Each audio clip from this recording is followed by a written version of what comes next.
How did I come up with the idea? Well, I've been filming street performers in New York as a hobby for a couple of years. And then I lost my real job and I needed something to do. And over dinner with a friend, we decided that I could take that undercover New York, I could take it worldwide. And that's where the Busking Project came from.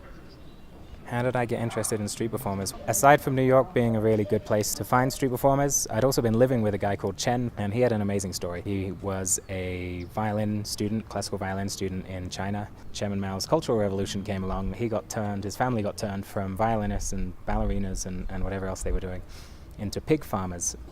They managed to smuggle a tape of Chen playing out to New York. Manners College of Music picked it up and offered Chen a full scholarship if he managed to escape. So he escaped to New York and decided that if he wanted somebody to tell him what to do and how to play, he could go back to China for that. He didn't need to go to a New York orchestra. So instead he decided to perform on the streets. You know, he's really an amazing violinist, really a great guy. And still people would spit on him and tell him to get a real job and give him fines, tickets, that kind of thing. And I thought that was ludicrous. I went to go film him a little bit, loved the experience, and yeah, that's how I got interested in street performance.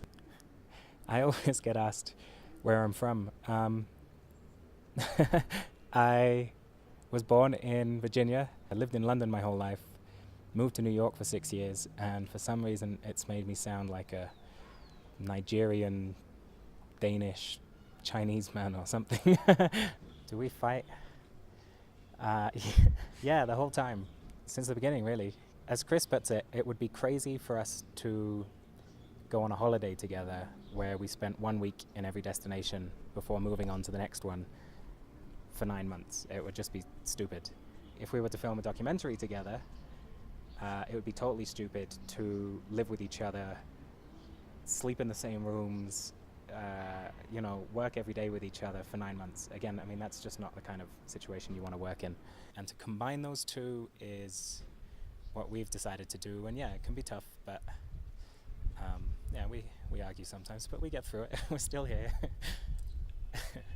Yeah. We always get asked how we managed to fund this trip.